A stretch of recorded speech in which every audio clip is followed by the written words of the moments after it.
اعوذ باللہ من الشیطان الرجیم بسم اللہ الرحمن الرحیم۔ جی ناظرین، آج کی ویڈیو کا مقصد شیخ حسن اللہ یاری پر جھوٹے لگائے گئے الزامات کا جواب دینا ہے، جو وائس آف آزاد چینل کی طرف سے شیخ پر اعتراضات کیے گئے اور شیخ پر جھوٹ باندھا گیا۔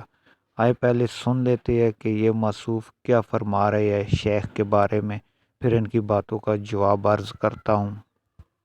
اللہ وبرکاتہ۔ الحمد للہ رب العالمین، اللہم صلی علی محمد وعلی آل محمد۔ آج کی اس نشست میں ہم ایک اہم معاملہ جو کہ حسن اللہ یاری صاحب سے متعلق ہے اور مولانا اسحاق سے متعلق ہے، وہ آج آپ کے سامنے بیان کرنے جا رہے ہیں۔ دراصل حسن اللہ یاری صاحب کی طرف سے کچھ عرصے سے ایک نہایت جھوٹا پروپیگنڈا کیا جا رہا ہے کہ وہ کسی نہ کسی بندے کو پکڑ کے اپنی لائیو سٹریم کے اندر کویسچن آنسر سیشن کے اندر لے کے آتے ہیں اور کہتے ہیں یہ فلاں بندہ مولانا اسحاق کا شاگرد ہے، ٹھیک ہے، جیسے پہلے بھی یہ کام کر چکے، تو اس کے حوالے سے آج بات کریں گے۔ دوسرا، ان کا ایک مذاکرہ یا مکالمہ ہوا ایک سنی عالم دین سے یا سنی شخص سے جن کا نام مولانا نصیر احمد عثمانی ہے، اس کے بارے میں بات کریں گے۔ اور تیسرے لیول پہ ہم آخر میں یہ بات کریں گے کہ ہم ان سے بات کرنا چاہتے ہیں یا نہیں کرنا چاہتے، یعنی حسن۔ جی ناظرین و سامعین، آپ نے سنا کہ انہوں نے 3 باتیں کہی ہے، جس میں سب سے پہلی بات یہ فرماتے ہیں کہ شیخ حسن اللہ یاری مولانا کے جعلی شاگرد بنا کے پروگرام میں لے آتے ہیں اور پھر ان سے مناظرہ کر رہے ہوتے ہیں، جبکہ یہ بات بالکل جھوٹ بولی ہے انہوں نے۔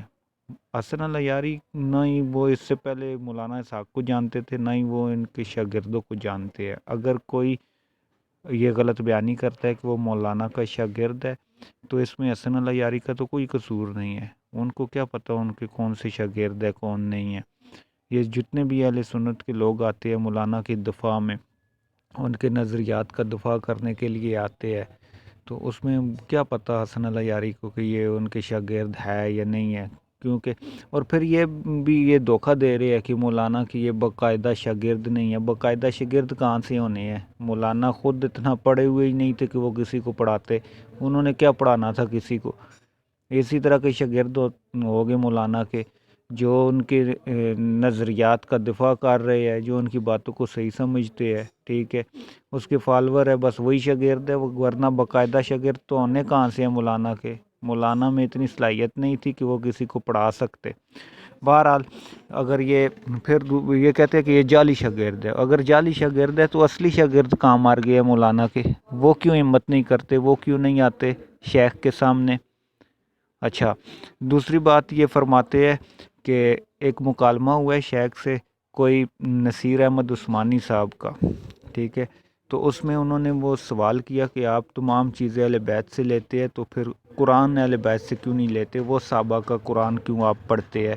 یعنی کہ ان کا اور ان جو وہ مولانا نصیر احمد عثمانی صاحب، ان دونوں کا یعنی مطلب کیا بنتا ہے، موقف کیا ہے ان کا، کہ اگر آپ لوگ اصحاب ثلاثہ، ٹھیک ہے، ان کو مخلص نہیں سمجھتے تو پھر ان کا جمع کردہ قرآن اس پہ آپ کا اعتبار کیسے ہے؟ یعنی اصل سوال تو یہ تھا، ٹھیک ہے، حالانکہ یہ بالکل باطل سوال ہے یہ بھی، اور جو انہوں نے کیا کہ آپ قرآن اہل بیت سے کیوں نہیں لیتے، صحابہ کا قرآن کیوں نہیں لیتے، یہ دونوں ہی باتیں بالکل باطل ہے، کیونکہ اہل سنت اپنے عقیدے میں رہ کے یہ سوال ہی نہیں کر سکتے، اس لیے کہ اب دیکھیں قرآن کے متعلق اہل سنت کا یقیناً یہ دعویٰ ہے کہ اس کا حرف اللہ کی طرف سے ہے، وہ اس کے حرف پہ ایمان رکھتے ہیں اور یہ ایمان رکھتے ہیں کہ یہ سب اللہ کی طرف سے ہے، ایک بات۔ اب دوسری بات یہ ہے کہ قرآن کی آیت اِنَّا نَحْنُ نَزَّلْنَا الذِّكْرَ اِنَّا لَهُ لَحَافِظُونَ، اس آیت کے بارے میں کیا عقیدہ رکھتے ہیں کہ اللہ یہ فرماتا ہے کہ ہم نے اس ذکر یعنی یعنی قرآن، ٹھیک ہے، اس کا ترجمہ یہ قرآن ہی کرتے ہیں کہ اس قرآن کو ہم نے نازل کیا اور ہم ہی اس کی حفاظت کرنے والے ہیں، ٹھیک ہے۔ جب یہ بھی آپ مان رہے ہو اور یہ عقیدہ رکھ رہے ہو کہ یہاں ذکر سے مراد قرآن ہے، اور پھر ایک یہ عقیدہ ہے آپ کا کہ آپ قرآن کے حرف کو اللہ کی طرف سے مانتے ہو، تو پھر تو سوال ہی نہیں پیدا ہوتا کہ آپ یہ کہ اس کو اصحاب نے جمع کیا، فلاں نے جمع کیا، فلاں نے جمع کیا، اگر آپ ان کو معتبر نہیں مان رہے تو پھر قرآن کو کیسے معتبر مانو گے؟ جب آپ کا اپنا عقیدہ یہ ہے کہ اس کی حفاظت اللہ نے کرنی ہے، تو پھر چاہے اس کو جمع کرنے والا مخلص ہو، مومن ہو، غیر مومن ہو، اس سے کوئی فرق ہی نہیں پڑتا۔ اصل بات تو یہ ہے۔ لیکن یہ عجیب منطق ہے کہ ایک طرف تو یہ کہتے ہیں کہ ہم قرآن کو صحیح مانتے ہیں، لیکن اس آیت سے نہیں، اس کو نص نہیں سمجھ رہے۔ وہ اس لیے صحیح سمجھ رہے ہیں کہ ان کے فلاں فلاں فلاں نے جمع کیا ہے، اس کی وجہ سے قرآن پہ ایمان رکھتے ہیں۔ یا تو پھر یہ کہے کہ یہ قرآن میں جو تمام آیتیں ہیں اس کو ہم اللہ کی طرف سے نہیں مانتے، اس میں کچھ اضافہ بھی ہے، یہ عقیدہ رکھے۔ یا پھر یہ عقیدہ رکھے کہ یہ جو آیت ہے، جو آیت میں نے ابھی پیش کی ہے، اس آیت کو قرآن کا حصہ نہیں مانتے، یا اس کا کوئی اور مطلب لیتے ہیں۔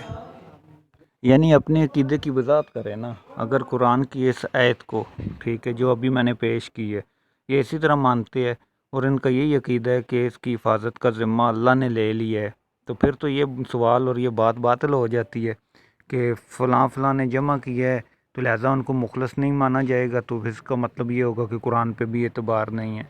یعنی یہ بالکل دو متضاد باتیں کر رہے ہیں۔ ایک تو یہ کہتے ہیں کہ ہاں جی قرآن کا ذمہ اللہ نے لیا ہے اور اللہ ہی اس کی حفاظت کرے گا، لیکن دوسری طرف یہ ذمہ دار ان کو بھی بنا دیتے ہیں کیونکہ انہوں نے جمع کیا ہے، لہٰذا اب ان کو اگر کوئی ان کے مخلص ہونے پہ شک کرے گا تو اس کا مطلب یہ ہے کہ اس نے قرآن پہ شک کیا۔ اچھا اب شیخ کی بات کر لیتے ہیں کہ شیخ کے متعلق یہ فرماتے ہیں کہ شیخ نے اس سوال کا جواب کیسے دیا کہ انہوں نے موجودہ قرآن کی ہی نفی کر دی، انکار کر دیا، اور پھر بار بار کہتے رہے کہ میں جواب نہیں دوں گا، حالانکہ یہ دونوں باتیں جھوٹی ہے۔ نہ ہی نفی کی ہے شیخ نے قرآن کی، بلکہ شیخ اس قرآن پاک، موجودہ قرآن پاک کے بارے میں یہ کہتے ہیں کہ اس کا حرف اللہ کی طرف سے ہے، اور اگر کوئی اس چیز کا انکار کرتا ہے تو وہ دائرہ اسلام سے خارج ہو جاتا ہے۔ یہ شیخ نے اپنے پروگرام میں واضح الفاظ میں کہا ہے۔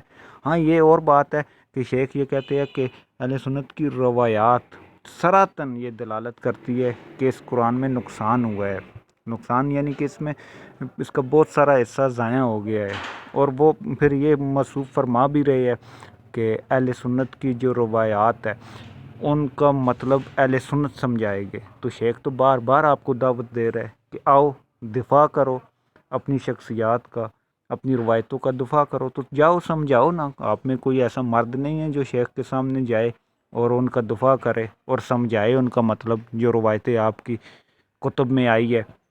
اچھا یہ ہو گئی دوسری بات۔ اچھا پھر تیسری بات، موصوف کیا کہتے ہیں کہ وہ لائیو شیخ سے بات کے لیے آمادہ ہے یا نہیں ہے، تو اس پہ وہ فرماتے ہیں کہ میں نے بہت عرصہ پہلے اس مسئلے کو حل کر دیا۔ یہ حل کیا کر دیا کہ میں نے کوئی شرائط رکھی ہے ان سے بات کرنے کی تو وہ بھاگ گئے ہے۔ میں کہتا ہوں شرم نہیں آتی تم لوگوں کو؟ آپ کی علمی حیثیت کیا ہے کہ آپ شیخ کے سامنے بات کریں گے؟ ٹھیک ہے، آپ کے علماء بھاگ رہے ہیں، وہ شیخ کا سامنا نہیں کرتے، تو آپ کیا چیز ہو جو آپ شیخ کا؟ یہ کس قدر جھوٹ اور فریب ہے۔ آپ کے اپنے فالوور ہنس رہے ہوگے آپ کی یہ بات سن کے کہ شیخ آپ سے بھاگ گیا۔ اچھا اور پھر آپ کا انکار کرنا، مولانا اسحاق کے شاگردوں سے انکار کر دینا، یہ بھی اسی لیے کہ آپ اسی میں عافیت سمجھتے ہیں، کیونکہ ان کا حشر جو ہوتا ہے نا، اگر مولانا اسحاق، میں یہ کہتا ہوں کہ خود قبر سے نکل کے آ جائے نا شیخ کے سامنے، ٹھیک ہے، تو ان کی بھی ایسی حالت ہونی ہے، اور پھر آپ نے ان کا بھی انکار کر دینا ہے۔ آپ نے کہنا ہے کہ یہ نہیں یہ مولانا اسحاق اصلی والے نہیں ہیں، یہ جعلی والے ہیں۔ یہ حالت ہونی ہے آپ لوگوں کی۔ آخر پہ میں بس دعا کروں گا کہ اللہ تعالی ہم سب کو سچ کا ساتھ دینے کی توفیق عطا فرمائے۔